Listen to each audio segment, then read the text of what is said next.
شمع سے شمع جلے سلسلہ جاری رہے ہم رہے یا رہے آزاداری رہے شمع سے شمع جلے اپنی نسلوں کو سکھاتے رہو ماتم کا ہنر سینہ در سینہ کرے بس یہ آزاداری سفر جیسے حالات بھی ہوں رسم یہ جاری رہے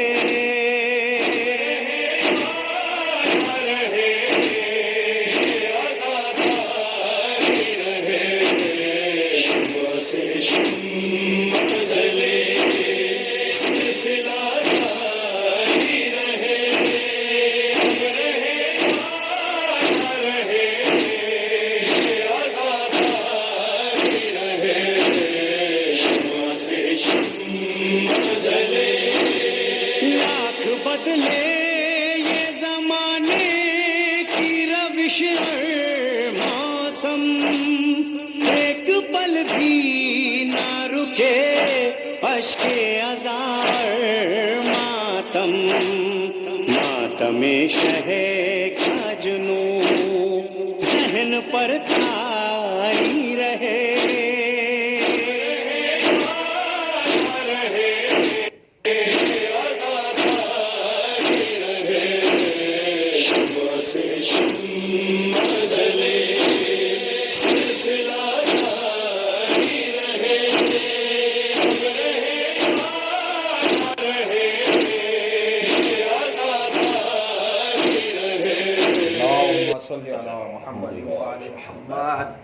چند اشعار حاضر کر رہا ہوں ذرا سماعت فرمائیں.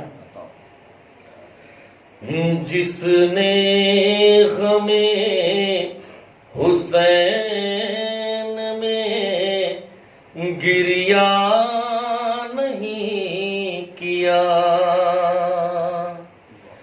جس نے غم حسین میں گریا نہیں کیا آنکھوں میں اپنی اس نے اجالا نہیں کیا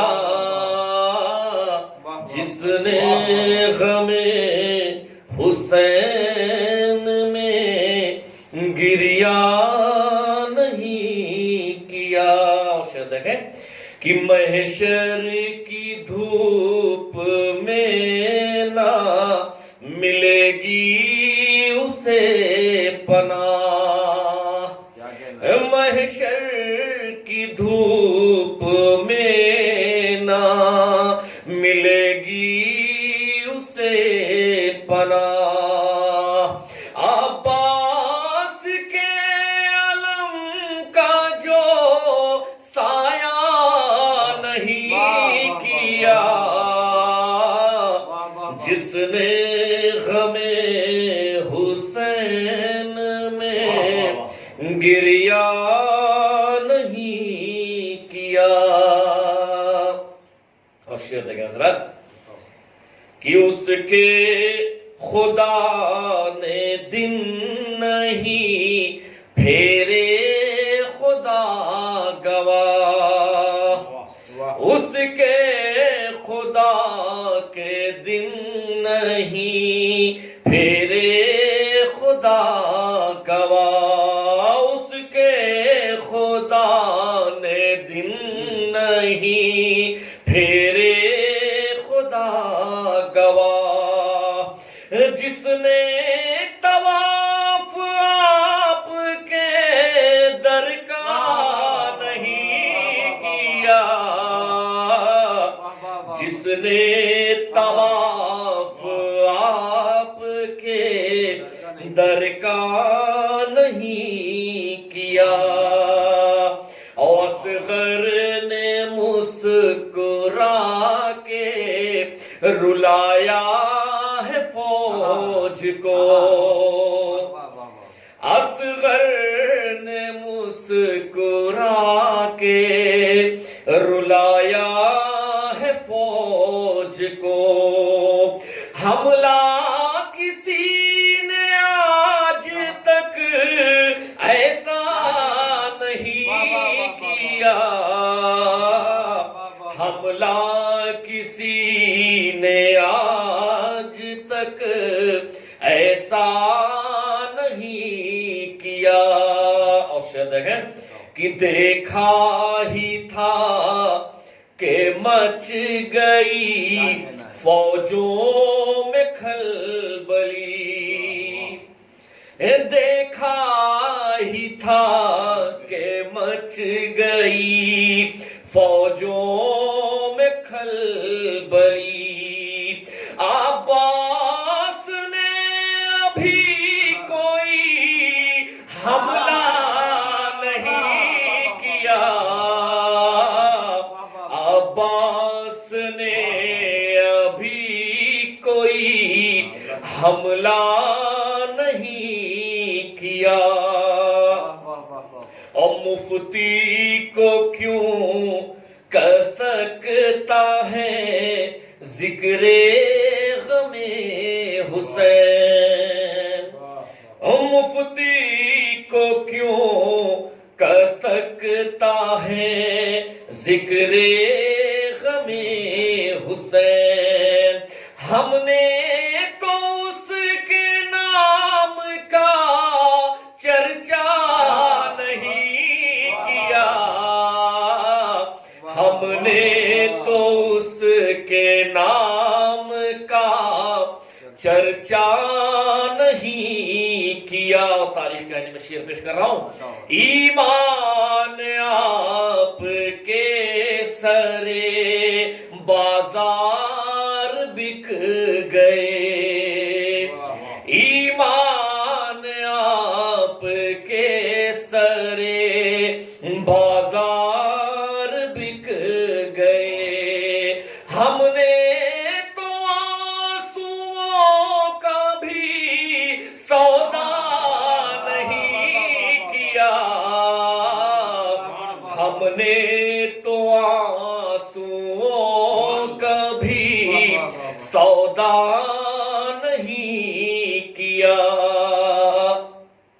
اور دوزخ میں لے کے جائے گی یہ دشمنی تمہیں، دوزخ میں لے کے جائے گی یہ دشمنی تمہیں، بغض علی خرید کے اچھا نہیں کیا،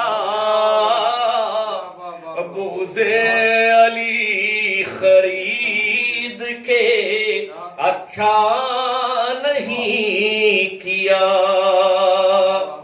اور اپنی جگہ سے ہل نہ سکا آفتاب بھی، اپنی جگہ سے ہل نہ سکا آفتاب بھی، جب تک علی نے اس کو اشارہ نہیں کیا، جب تک علی نے اس کو اشارہ نہیں کیا۔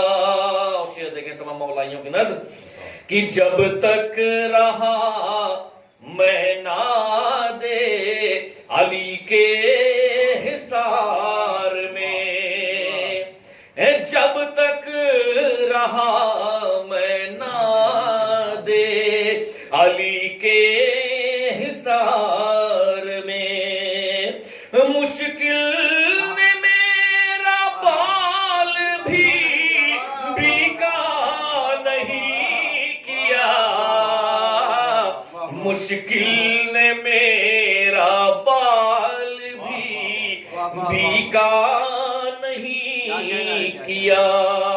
شعر بطور خاص کہ مقتل میں بھی سروں کے جلاتے رہے چراغ، مقتل میں بھی سروں کے جلاتے رہے چراغ، ہم نے غم حسین کو رسوا نہیں کیا، ہم نے غم حسین کو رسوا نہیں کیا۔ اور یہ بھی ایک میسج جہاں تک آواز جا رہی ہو، اور یا لباس زہد ہو کیوں چاہتے ہیں آپ، اور یا لباس زہد ہو کیوں چاہتے ہیں آپ، ہم نے ابھی تو اس کا ارادہ نہیں کیا، ہم نے ابھی تو اس کا ارادہ نہیں کیا، ناراض ہم سے ہوتے ہیں بت ہون دیجئے، ناراض ہم سے ہوتے ہیں بت ہون دیجئے، ہم نے تو جان بوجھ کے سجدہ نہیں کیا، ہم نے تو جان بوجھ کے سجدہ نہیں کیا۔ اور آخری شعر، کہ لاشیں تڑپ رہے تھے عزیزوں کے سامنے، لاشیں تڑپ رہے تھے عزیزوں کے سامنے، پھر بھی علی کے لال نے شکوہ نہیں کیا، پھر بھی علی کے لال نے شکوہ نہیں کیا، اور فیاض آندھیوں میں جو روشن نہ رہ سکے، فیاض آندھیوں میں جو روشن نہ رہ سکے، ایسے دیوں پہ ہم نے بھروسہ نہیں کیا، ایسے دیوں پہ ہم نے بھروسہ نہیں کیا، جس نے غم حسین میں گریا نہیں کیا، آنکھوں میں اپنی اس نے اجالا نہیں کیا۔ سبحان اللہ۔ اللہم صلی علی محمد وآل محمد۔ فاتحہ۔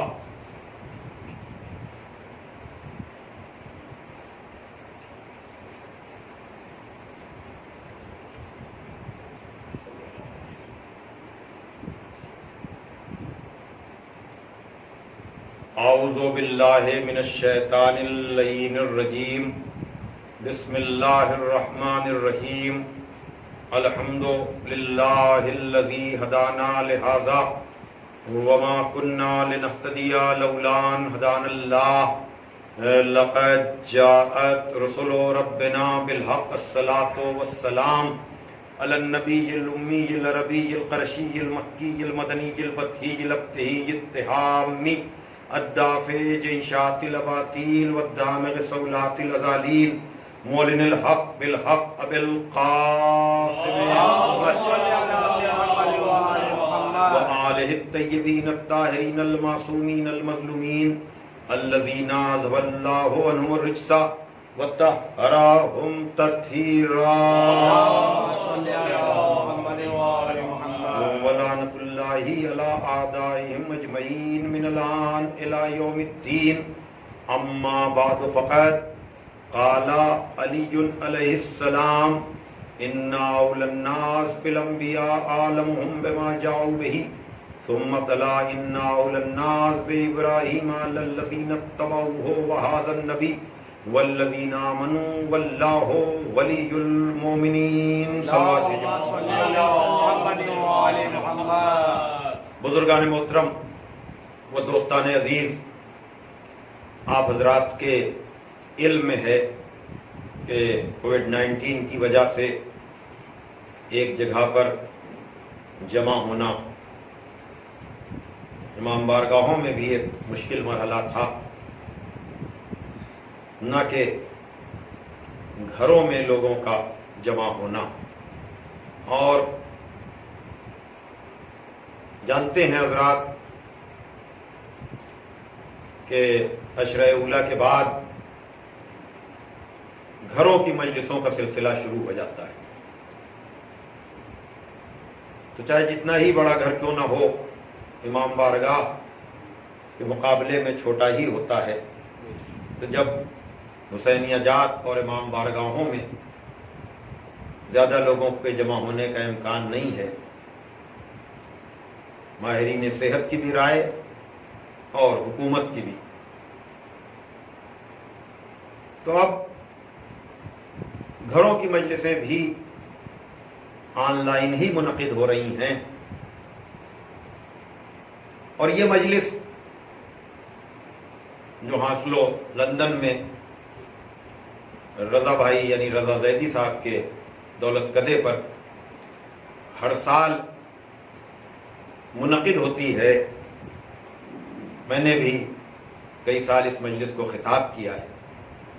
اس سال یہ مجلس آن لائن منعقد کی جا رہی ہے، اور ان کی فرمائش اور خواہش دونوں کے اعتبار سے اس سال اس مجلس میں خصوصی طور پر تذکرہ ہوگا محسن اسلام جناب ابو طالب علیہ الصلوۃ والسلام. اللہم صلی علی محمد وآل محمد. حالانکہ گزشتہ سال میں نے حسینی مشن میں عسکری بھائی جن کا خاص موضوع ہی یہی ہے، اور جب بھی میں ان کے یہاں کی مجلس پڑھتا ہوں محسن اسلام جناب ابو طالب ہی علیہ الصلوۃ والسلام کا تذکرہ ہوتا ہے. گزشتہ سال پورا خمسہ میں نے، بلکہ 4 مجلسیں جناب ابو طالب کے حوالے سے تھیں، 1 مجلس جنگ خیبر کے حوالے سے تھی. تو بہرحال اس سال محمدی ٹرسٹ لندن کے زیر اہتمام منعقد ہونے والا عشرہ مجالس جو ہدایت ٹی وی سے نشر کیا گیا، میں نے وہاں جن الفاظ کو گفتگو کا ذریعہ بنایا تھا، جاننے والے جانتے ہیں کہ عشرہ اولیٰ میں جن الفاظ کو ذریعہ بناتا ہوں، پھر اس کے بعد زیادہ تر مجالس انہی الفاظ کے ذیل میں ہوتی ہیں. تو لوگ مانوس ہیں، آمادہ ہیں، اس لیے میں نے پھر ایک مرتبہ آپ حضرات کے سامنے خدائے فصاحت، مولائے بلاغت، غالب علی کل غالب، مطلوب کل طالب، حضرت علی ابن ابی طالب علیہ السلام صلی علی محمد وآل محمد کی زبان مبارک پر جاری ہونے والے وہ الفاظ جو نہج البلاغہ کی زینت ہے. نام کے طور پر تو نہج البلاغہ کا ذکر مسلسل ہو رہا ہے، لیکن میں امید کروں گا کہ اس نمبر کو یاد کرنے کے بعد زیادہ تر حضرات نہج البلاغہ کی طرف رجوع بھی کریں گے، اس کا مطالعہ بھی کریں گے، اور ذکر کو دیکھنے کی بھی عزت حاصل کریں گے. جہاں نہج البلاغہ کے 3 جز میں مولا کائنات کا ارشاد گرامی کہ انبیاء سے زیادہ قریب وہ لوگ ہیں جو ان کی لائی ہوئی باتوں کا زیادہ علم رکھتے ہیں یا ان کی لائی ہوئی باتوں پر زیادہ عمل کرتے ہیں. پھر آپ نے قرآن مجید کی سورہ آل عمران کی 68ویں آیت پڑھی جس میں ارشاد ہو رہا ہے پروردگار عالم کا کہ ابراہیم سے زیادہ قریب وہ لوگ ہیں جو ان کا اتباع کرتے ہیں، اور یہ نبی اور صاحبان ایمان اور خدا مومنین کا ولی ہے۔ اور پھر کہا کہ نبی کا دوست وہ ہے کہ جو اطاعت پروردگار کرے، ولو یہ کہ رشتے میں نبی سے کتنا ہی دور کیوں نہ ہو، اور وہ نبی کا دشمن ہے کہ جو معصیت پروردگار کرے، نبی کا کتنا قریبی رشتہ دار ہی کیوں نہ ہو۔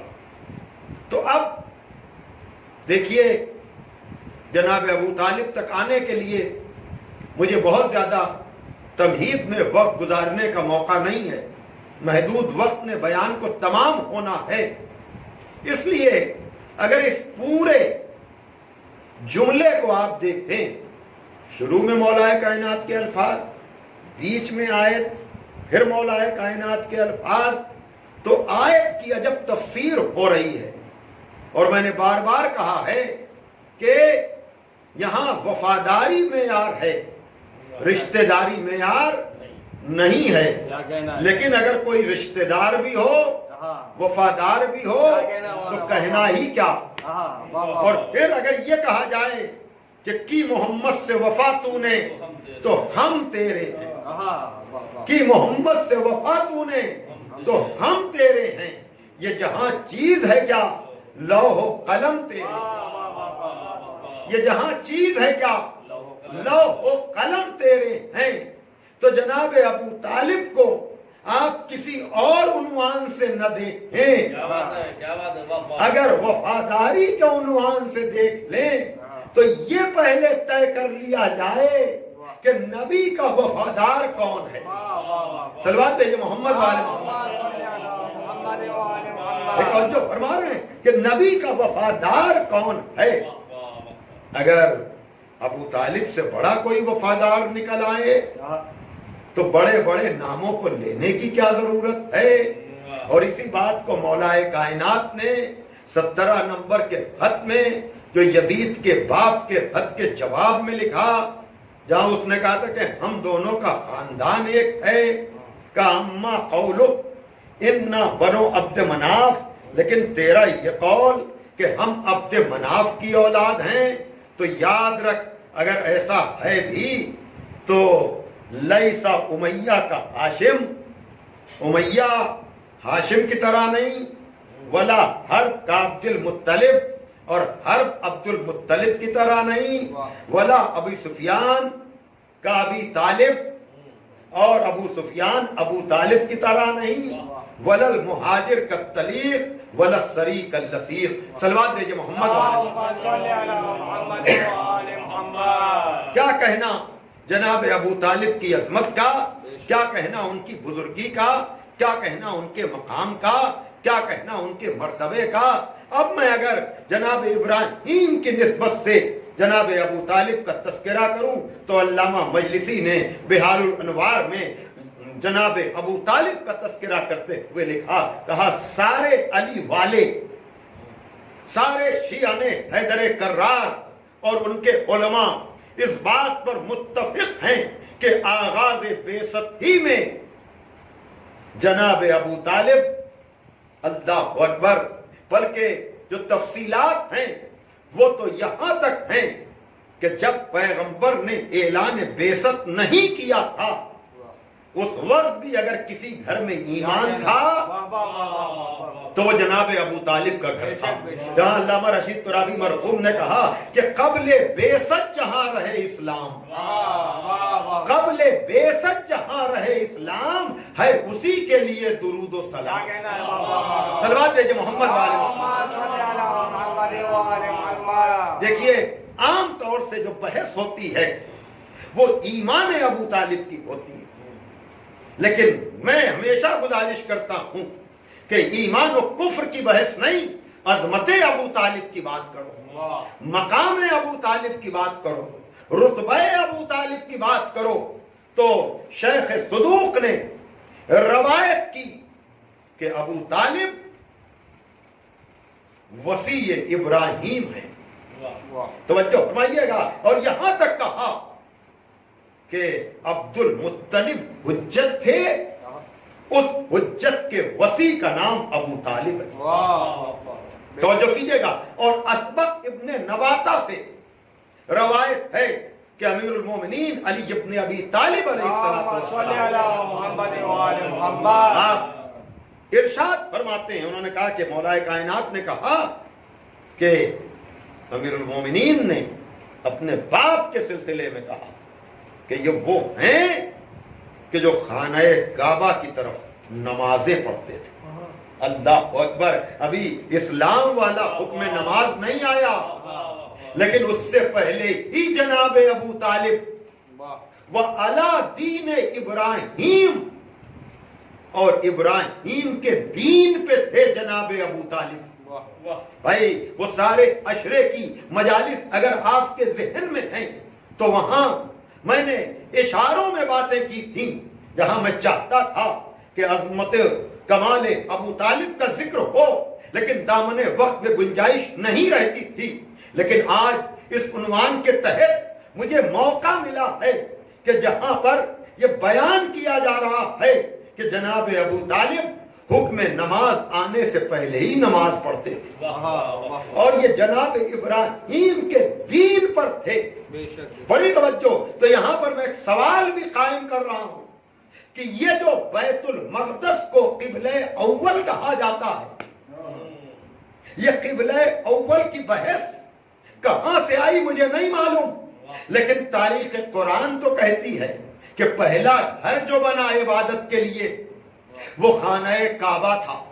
توجہ فرمائیے گا. اور وہ جناب ابراہیم نے بنایا تھا. حکم خدا پہ انہوں نے دیواریں بلند کی تھیں.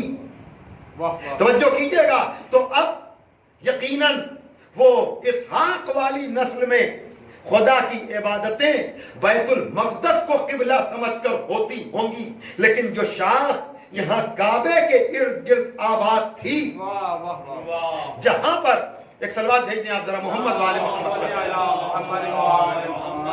امام موسی کاظم علیہ السلام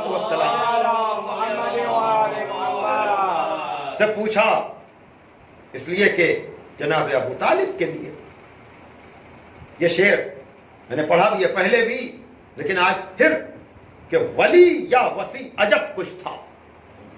ولی یا وسیع عجب کچھ تھا, ایک نبوت سے ہٹ کے سب کچھ تھا.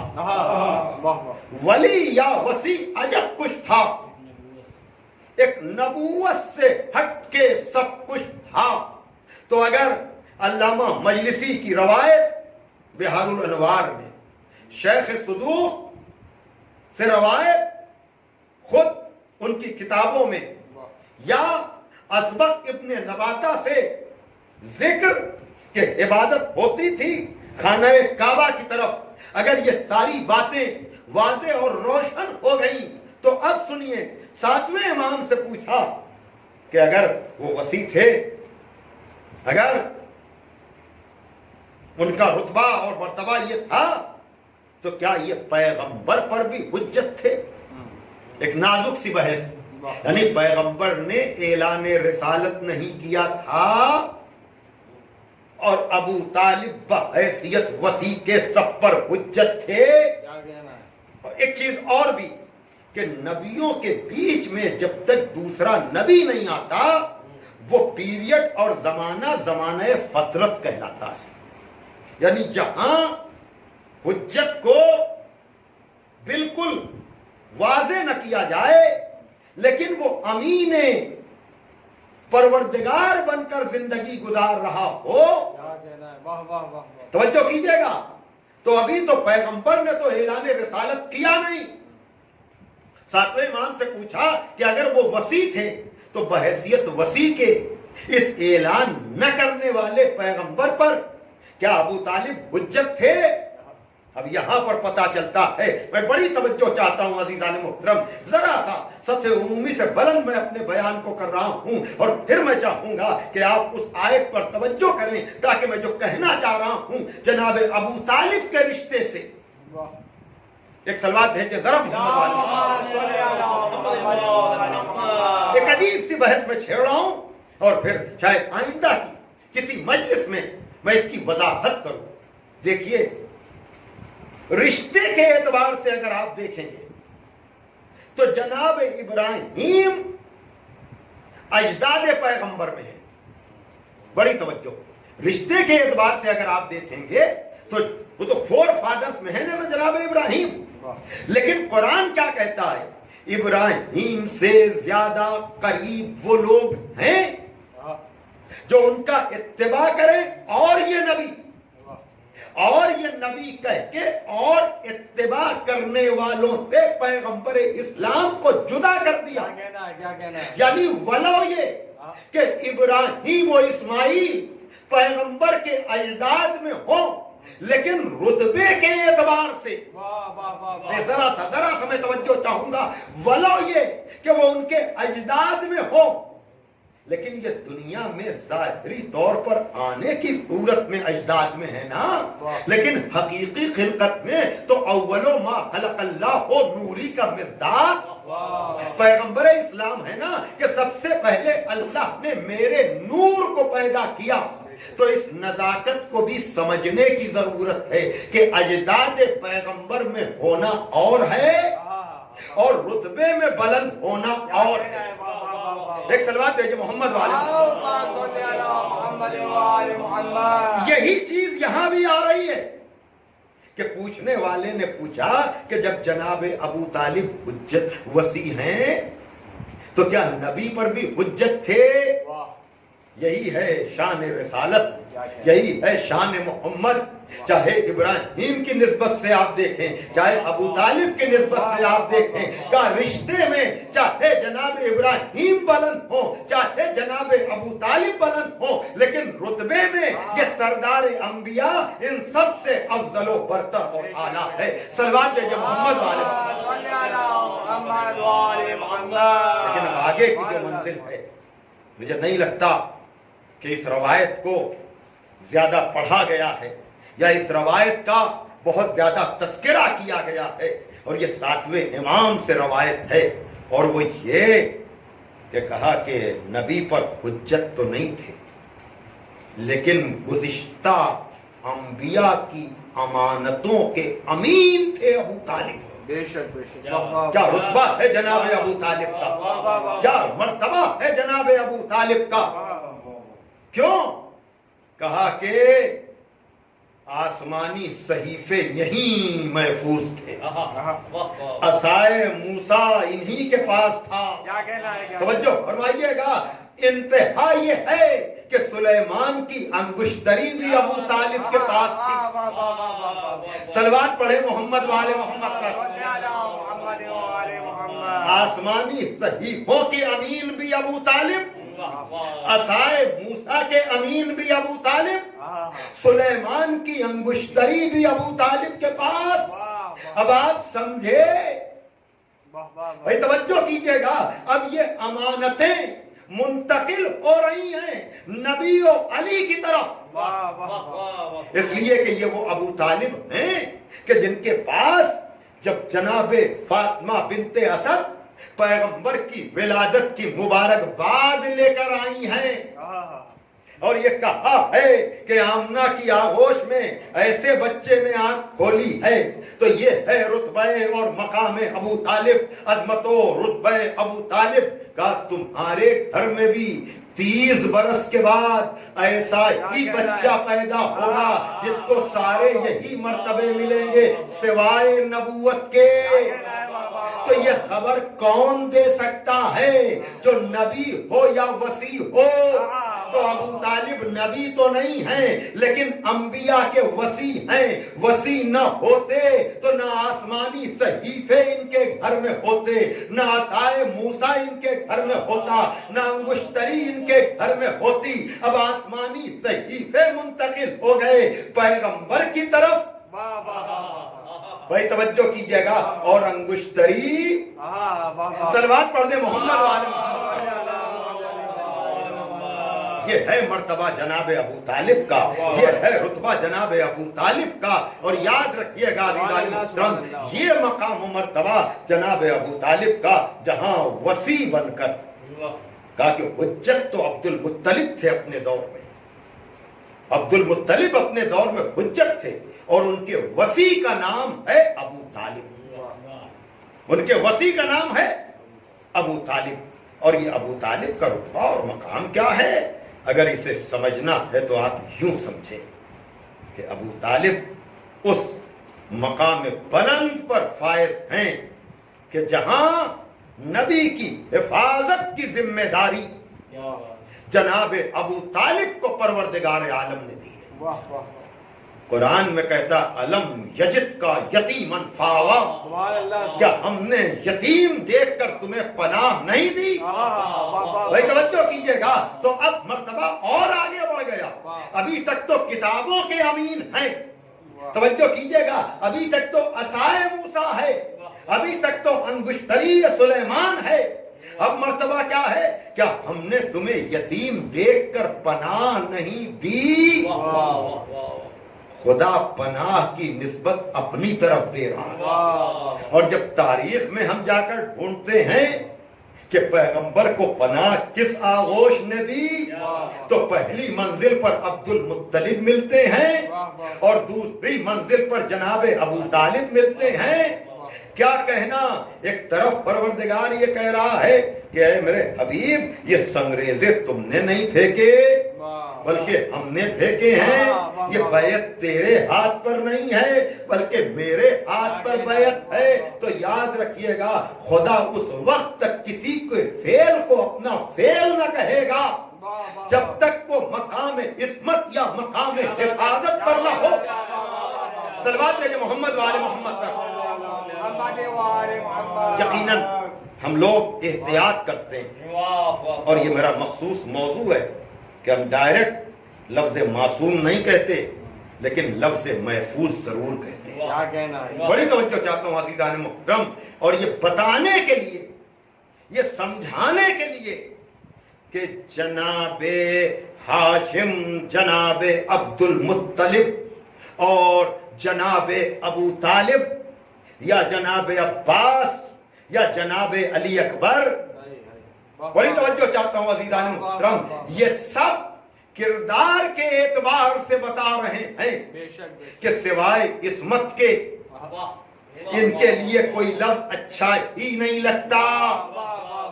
بھئی عام طور سے تو بحث ہوتی ہے جناب عباس کی عصمت کے لیے، جناب علی اکبر کی عصمت کے لیے، لیکن اگر آپ سلسلہ، یہ تو نبی کے بعد بحث ہے نا، اماموں کے ساتھ بحث ہے نا، لیکن میں نے اتنی باتیں جناب ابو طالب کے حوالے سے کہی تو معصوم کا وسیع کس منزل پر ہونا چاہیے؟ بڑی توجہ چاہتا ہوں، معصوم کا وسیع کس منزل پر ہونا چاہیے؟ اس کے لیے یہ بحث ہے کہ نہیں؟ لیکن دنیا سمجھے کہ ہم جناب ابو طالب کی عظمت تو بیان کرتے ہیں، ہم جناب علی اکبر کی عظمت تو بیان کرتے ہیں، ہم جناب عباس کا مرتبہ تو بیان کرتے ہیں، لیکن ان کو 14 کے برابر نہیں سمجھتے.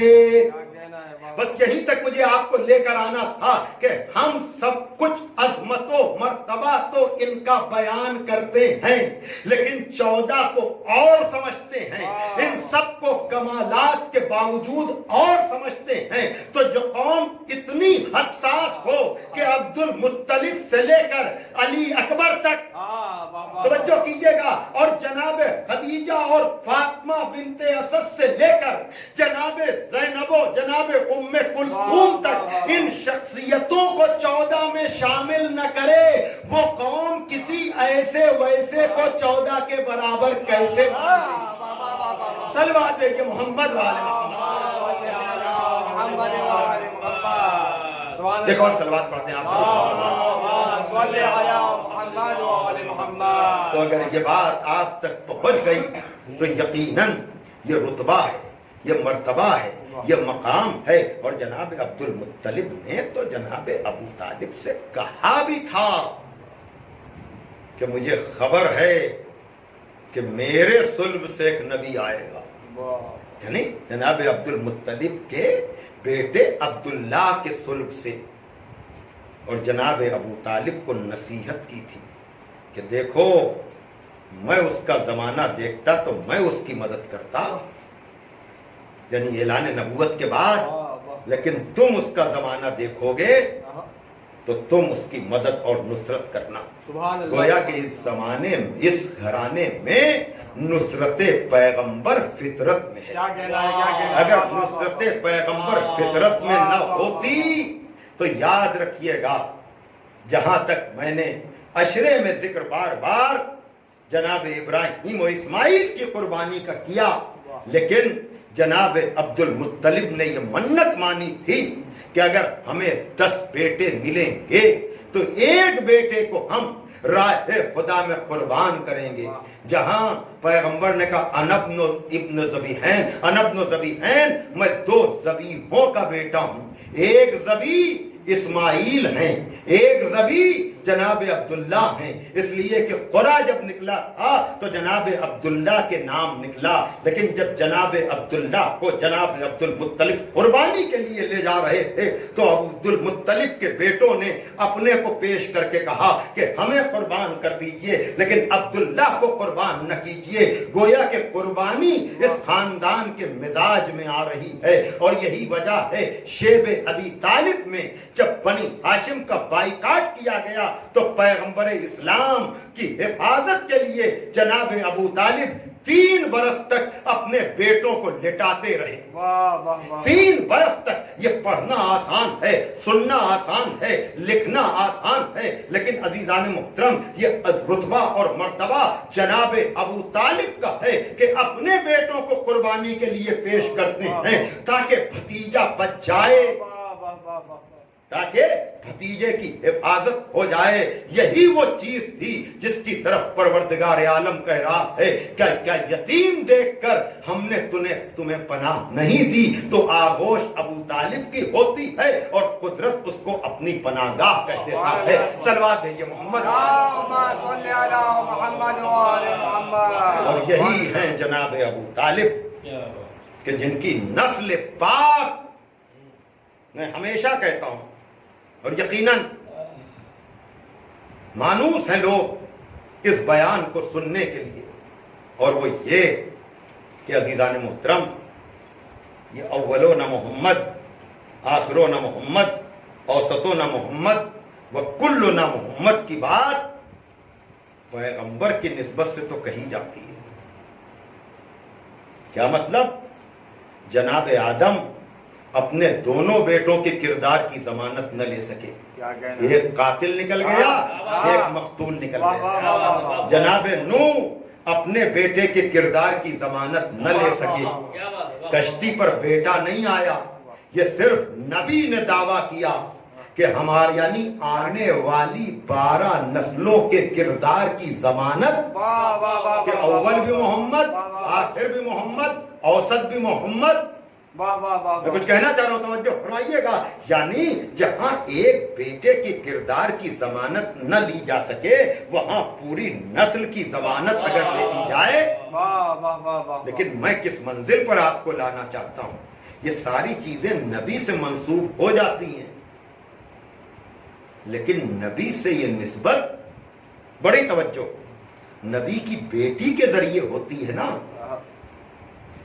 نبی کی نسل پاک جو ہے بے شک بے شک یہ نبی کی بیٹی کے ذریعے ہے نا. بے شک یہ نبی کی بیٹی کی نسل ہے نا جو کوثر کہلا رہی ہے. تو اس بیٹی کا کوئی شوہر بھی تو ہوگا اور اس شوہر کا کوئی باپ بھی تو ہوگا. بھائی توجہ کیجئے گا، بھائی نسل تو عورت اور مرد سے مل کر چلتی ہے نا. تو اگر نبی کی بیٹی کی نسل میں، توجہ کیجئے گا، آنے والی 11 اولادیں ایک رتبے کی ہیں، ایک مرتبے کی ہیں، ایک مقام کی ہیں، تو اگر اس طرف کا آپ رشتہ لے لیں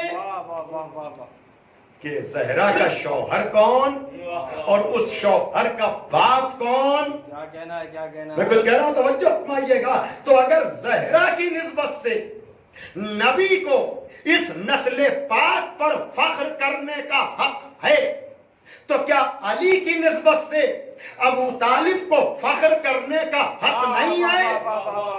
بھائی توجہ کیجئے گا. یعنی اگر نبی یہ فخر کریں کہ اول بھی محمد، آخر بھی محمد، اوسط بھی محمد، ہمارے سب کے سب محمد ہیں، چونکہ زہرا کی نسل پاک ایسی ہے، تو کیا ابو طالب کو علی کی وجہ سے یہ کہنے کا حق نہیں ہے کہ ہمارے سب کے سب محمد ہیں؟ اس لیے کہ اگر ادھر بیٹی نبی کے گھر کی ہے تو بیٹا خدا کے گھر کا ہے. صلوات بھیجئے محمد والے محمد. ایک اور صلوات پڑھتے ہیں آپ کو. ہاں عزیزان محترم، دیکھیے یہ وہ رتبہ ہے، یہ وہ مرتبہ ہے، یہ وہ مقام ہے کہ میرے اعتبار سے جناب ابو طالب کے علاوہ انبیاء کی نسلوں میں بھی اس رتبے اور مقام کے ایک جیسے 12 نہیں آئے. میں بڑی ذمہ داری سے کہہ رہا ہوں، یعنی جہاں نبیوں کے یہاں یہ منزل ہو کہ تل کر رسول فضلنا بعضهم علی بعض، ہم نے بعض کو بعض پر فضیلت دی ہے. کیا کہنا ہے کیا کہنا ہے. توجہ کیجئے گا. اور یہاں ابو طالب کے 12 بیٹے، جس میں کا پہلا علی. اور یہ کون ہیں؟ یہ کعبے کی طرف نماز پڑھنے والے. گویا کہ پہلے ہی سے ابو طالب کعبے کی عظمت کو جانتے ہیں کہ ہماری نسل میں آنے والوں کا پتہ لگانا ہے تو کعبے کی عظمت کو پہچانے رہنا. اس لیے کہ میری نسل کا پہلا بھی کعبے سے ملے گا، آخری بھی کعبے سے ملے گا. صلوات دیجئے محمد والے محمد. چلیے اب میں اپنے بیان کو مصائب کے باب میں لے جانے کے لیے، لیکن اگر ایک طرف وفاداری کی منزل پر جناب ابو طالب ہیں کہ جن کی وفا کی محمد سے وفا تو نے، تو ہم تیرے ہیں. یہ جہاں چیز ہے کیا؟ لوح و قلم تیرے ہیں. کیا کہنا ان 12 کے علاوہ بھی جو ابو طالب کی نسل ہے نا، اس میں بھی رتبے والے، مرتبے والے، مقام والے، اور انہی لوگوں میں ایک نام غازی ابو الفضل العباس. سبحان اللہ سبحان اللہ. گویا کہ اگر لفظ وفا کہ نام آپ لے لیں، بڑی توجہ چاہتا ہوں، تو مقام بدلنے سے نام بدل رہے ہیں، کردار نہیں بدل رہا ہے. میں نے بڑا وقت آپ کا لیا. مکے میں مصداق وفا ابو طالب ہے. کیا کہنا ہے کیا کہنا ہے. مدینے میں مصداق وفا مولا علی ہیں، تو کربلا میں مصداق وفا عباس ہے. توجہ فرما رہے ہیں عزیزان محترم. کردار کو کردار سے ملا لیں. وہاں ابو طالب اپنے بیٹوں کو قربان گاہ میں پیش کر رہے ہیں، اور وہاں مولا کائنات نبی کی حفاظت کے لیے مردانہ وار بدر میں بھی، احد میں بھی، خیبر میں بھی، خندق میں بھی، اور ادھر عباس. اللہ اکبر. اس کردار کو بھی اگر آپ دیکھیں تو یقیناً یہ وہ کردار ہے کہ جس کا جتنا ذکر کیا جائے، جتنا تذکرہ کیا جائے، فضائل اس کے کم نہیں ہوتے، مقامات اس کے کم نہیں ہوتے. اور یقیناً اس تاریخ وفاداری میں عباس کا ایک الگ رتبہ ہے، ایک الگ مقام ہے، ایک الگ مرتبہ ہے کہ جہاں وفاداری کا وہ نمونہ پیش کیا غازی ابو الفضل العباس علیہ السلام نے کہ دنیا جانتی ہے کہ جہاں طاقت و قوت کا استعمال ہوا وہ مقامات وفاداری اور ہیں، اور جہاں اختیار ہوتے ہوئے طاقت و قوت کا مظاہرہ نہیں ہوا یقیناً وہ مقام جناب عباس ہے. اور یہاں پر آ کر میں بھی بہت ہی زیادہ جذباتی ہو جاتا ہوں یہ سوچ کر کہ وہ جس عباس کی تمنا امیر المومنین نے اس نیت اور ارادے سے کی ہو، اللہ اکبر، کہ مجھے کربلا کے لیے ایک ایسا بیٹا چاہیے جو کربلا میں میرے حسین کے کام آ سکے۔ اللہ اکبر۔ عزیزو، میں اس موقع پر ہمیشہ یہ جملہ کہتا ہوں، اور وہ یہ کہ وہ جو خطیب منبر سلونی ہو، جو دعوی سلونی کرنے والا ہو، کیا اس کو عرب کے قبیلوں کا علم نہیں ہے؟ نہیں، یہ مولا کائنات کا انداز تبلیغ ہے سبحان اللہ۔ کہ عقیل مجھے تو کربلا کی فکر ہی ہے، تم بھی کربلا کی فکر کرو۔ اور شاید اسی موقع پر جناب عقیل نے بھی دعا کی ہوگی کہ معبود مجھے بھی ایک ایسا بیٹا ملے جو کربلا میں میرے حسین کے کام آئے، کربلا میں فرزند زہرا و علی کے کام آئے۔ اور یقیناً علی کے گھر میں اگر عباس کی ولادت ہوئی تو عقیل کے گھر میں مسلم کی ولادت ہوئی، وہ سفیر کربلا بنے، یہ علمدار کربلا بنے۔ ہاں زادارو، لیکن عباس کا ذکر ہو اور سکینہ کا ذکر نہ ہو، اللہ اکبر۔ ہاں زادارو، چچا اور بھتیجی کا رشتہ اتنا مستحکم ہے، اتنا مضبوط ہے کہ اب علم کے ساتھ مشق سکینہ لگی رہتی ہے۔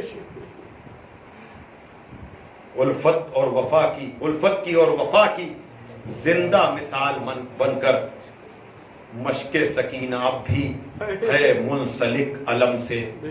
ہاں عزادارو، یہ الفت اور وفا کی اگر بھائی کے ساتھ وفاداری ہے تو بھتیجی کے ساتھ الفت ہے۔ کیا کیا جائے؟ اور میں تو یہاں تک کہتا ہوں کہ شاید 8ویں محرم کو میں نے کسی مقام پر اس سال یہ ذکر کیا کہ یقیناً ذوالفقار نے جو کام قبر کھودتے وقت کیا، اس لیے کہ جب قبر کھد رہی تھی نا تو رونے کی آواز آئی، داہنے اور بائیں امام حسین نے دیکھا، کہا کون رو رہا ہے، کون گریا کر رہا ہے؟ کہا فرزند رسول میں ذوالفقار ہوں، میں تو جنگوں کو فتح کرنے کے لیے آئی تھی، یہ کون سا کام آپ ہم سے لے رہے ہیں؟ آواز آئی، یہ کام تو میرے دل کے لیے انجام دے رہے، اس لیے کہ میری شہادت کے بعد شہداء کے لاشوں پہ گھوڑے دوڑیں گے، یہ 6 مہینے کا پھول گھوڑوں کی ٹاپوں میں بکھر جائے گا۔ جزاکم ربکم۔ ہاں عزادارو، تو جو کام ذوالفقار نے کیا مولا حسین کے دل کے لیے، وہی کام جناب عباس نے کیا۔ اس لیے کہ یاد رکھیے گا، جناب عباس جو سکینہ کے لیے پانی لینے کے لیے جا رہے ہیں، حسین کی چہیتی بیٹی، اس لیے کہ اس موقع پر بہت سے مصائب کے رخ ہیں، لیکن میں محدود کر رہا ہوں اپنی فکر کو، اس لیے کہ مجھے جناب سکینہ کا بھی تذکرہ کرنا ہے تاکہ مجلس مکمل ہو جائے۔ ہاں عزادارو، جناب عباس کے لیے یہ جو جملے کہے جاتے ہیں کہ چچا بھتیجی سے شرمندہ تھا، نہیں عزاداروں، میں کہتا ہوں یہ وفاداری کا رخ ہے، یہ شرمندگی نہیں ہے، اس لیے کہ جو چچا اپنی بھتیجی کے لیے پانی لانے کے لیے اپنے بازو کٹا دے، شرمندگی کیسی ہے؟ یہ وفاداری کا رخ ہے۔ جناب عباس دیکھ رہے تھے کہ سب کے لاشیں تو میرا آقا اٹھا رہا ہے، لیکن اس کا لاشا اٹھانے والا کوئی نہیں ہوگا، تو عباس نے یہ فیصلہ کیا کہ اگر میرے آقا کا لاشا جلتی ہوئی زمین پہ پڑا رہے گا تو میرا لاشا بھی پڑا رہے۔ ہاں عزادارو، اس لیے جناب عباس کی وصیت تھی، لیکن اب جب مولا حسین علم لے کر آئے ہیں تو جناب سکینہ نے دیکھ کر کہا، وہ دیکھو میرا چچا آ رہا ہے، وہ دیکھو میرا چچا آ رہا ہے۔ ہاں عزادارو، اس طرح سے کوئی مایوس نہ ہو جیسے جناب سکینہ کو مایوسی ہوئی کہ علم آیا علمدار نہیں آیا، قدموں سے لپٹ گئی، بابا میرا چچا کہاں ہے، بابا میرا چچا کہاں ہے؟ کا ترائی کے کنارے خیمے شانے کٹا کے سو گیا۔ ہاں عزادارو، جناب عباس نہ آئے، جناب عباس نہ آئے، لیکن آپ کو پتا ہے سکینہ تو اپنے چچا کی یاد لے کر چلی گئی نا۔ ہاں عزادارو، جب 11ویں محرم کو یہ قافلہ گزر رہا ہوگا، عجب نہیں لاش عباس سے لپٹ کر جناب سکینہ نے کہا ہو کہ چچا اگر میرے سر پہ چادر ہوتی تو یا آپ کے لاشے پر ڈالتی یا بابا کے لاشے پر ڈالتی۔ کیا حسرت لے کر یہ بچی چلی گئی، اور شام میں جا کر کے بابا کو بھی یاد کرتی ہے، چچا کو بھی یاد کرتی ہے، کبھی کبھی قید خانے کے دروازے پر بیٹھ کر اڑتے ہوئے پرندوں کو دیکھ کر کہتی ہے کہ پھوپھی اماں یہ پرندے کدھر جا رہے ہیں؟ جناب زینب کہتی ہیں اپنے گھروں کی طرف جا رہے ہیں، تو تسلی دی جاتی ہے اور سوال کا جواب کہ پھوپھی اماں کیا ہم بھی کبھی مدینے جائیں گے، کیا ہم بھی کبھی اپنے وطن جائیں گے؟ ہاں عزادارو، سب تو لوٹ کر اپنے وطن گئے، لیکن یہ بچی یہی حسرت لیے ہوئے قید خانہ شام کے گوشے میں ہمیشہ کے لیے سپرد خاک کر دی گئی۔ لیکن سپرد خاک کرنے سے پہلے کا مرحلہ آپ کو معلوم ہے نا عزادارو، کہ جب بچی نے خواب میں بابا کو دیکھا ہے اور گریے کی آواز، آہو شیون کی آواز قصر یزید تک پہنچی ہے، اور سوال کے جواب میں امام حسین کا سر آیا ہے۔ بہت دنوں کے بعد سکینہ کو بابا کا سر ملا ہے، آغوش میں لیا ہے، اور رخسار پہ رخسار رکھ کر کے اپنے بابا کو یاد کرتے کرتے آنے والی آواز ہمیشہ کے لیے۔ اب سید سجاد سے بیویوں نے پوچھا ہوگا، سید سجاد یہ سکینہ کے آنے والی آواز کیوں بند ہو گئی؟ تو جناب سید سجاد نے کہا ہوگا کہ پھوپھی اماں میری بہن ہمیشہ کے لیے چلی گئی، اب یہ بابا کی آواز سنیے سنیے، مجلس تمام ہو رہی ہے چچا بھتیجی کے تذکرے پر۔ ہاں دادارو، ایک مرتبہ مجھے نہیں معلوم غسل کی منزل کیا ہے، کفن کی منزل کیا ہے، مجھے تو بس اتنا پتا ہے کہ بدن سکینہ کا اتنا زخمی تھا کہ غسل کے لیے لباس جدا نہ کیا جا سکا۔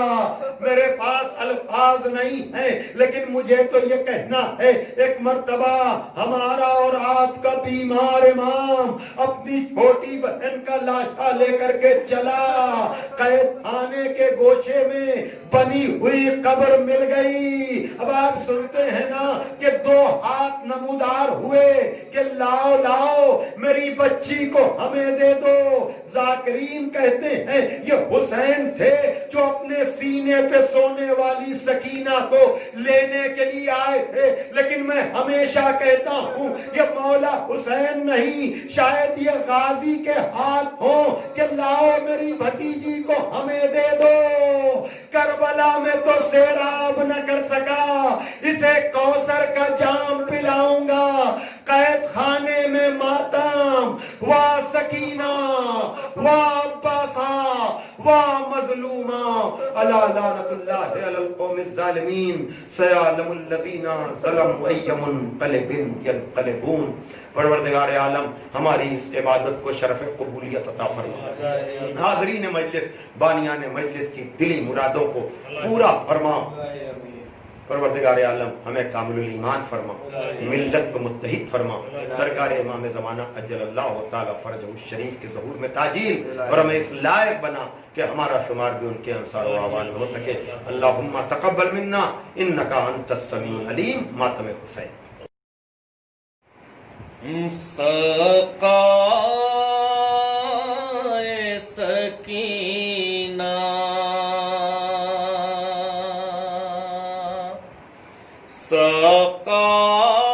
سقائے سکینہ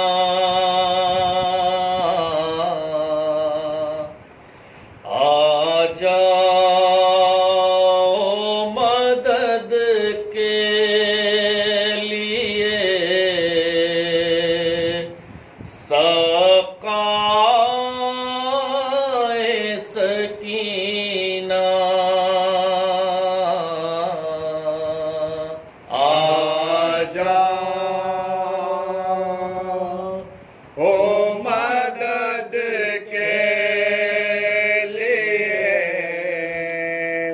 ساقائے سکینہ آ جاؤ مدد کے لیے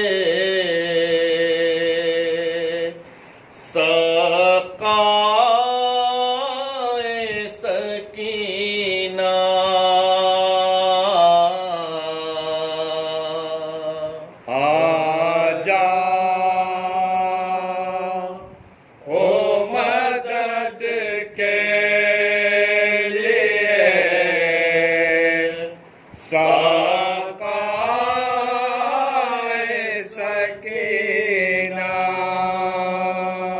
پیاسی کہیں ہائے نہ رہ جائے سکینہ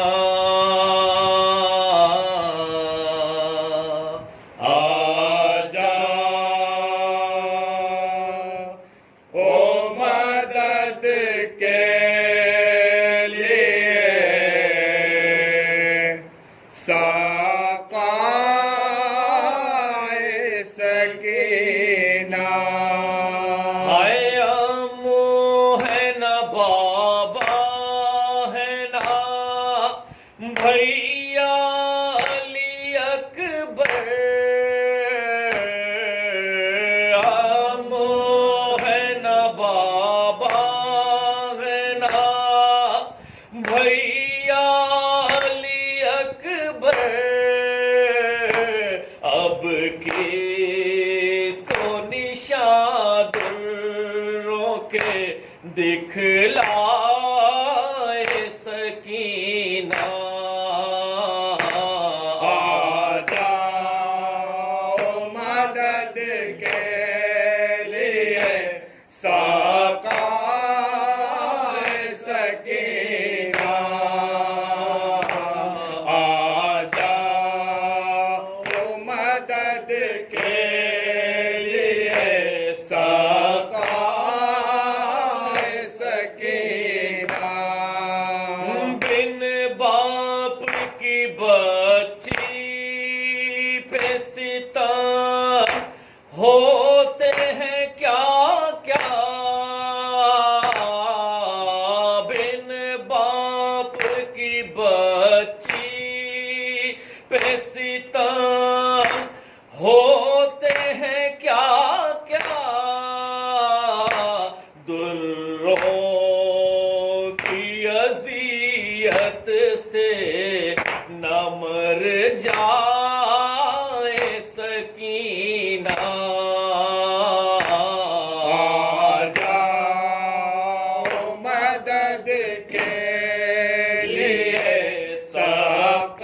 ساقائے سکینہ آ جاؤ مدد کے لیے ساقائے سکینہ عائشانوں کو کٹائے ہوئے دریا پہ ہے آمو شانوں کو کٹائے ہوئے دریا پہ ہے آمو اب پانی پلانے تجھے کون آئے سکینہ آ جاؤ مدد کے لیے ساقائے سکینہ آ جاؤ مدد کے لیے ساقائے سکینہ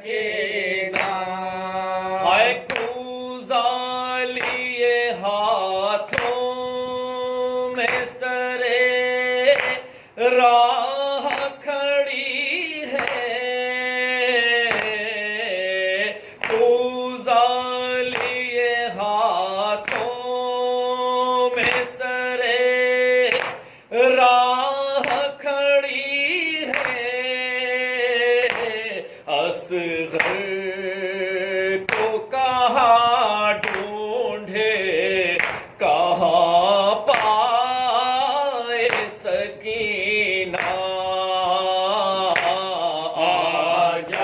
آجاؤ مدد کے لیے ساقائے سکینہ آجاؤ مدد کے لیے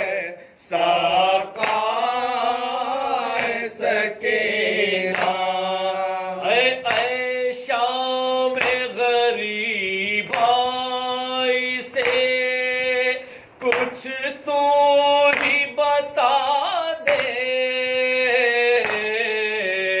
اے شام غریب بھائی سے کچھ تو ہی بتا دے مقتل کے اندھیروں میں کہاں جائے سکینہ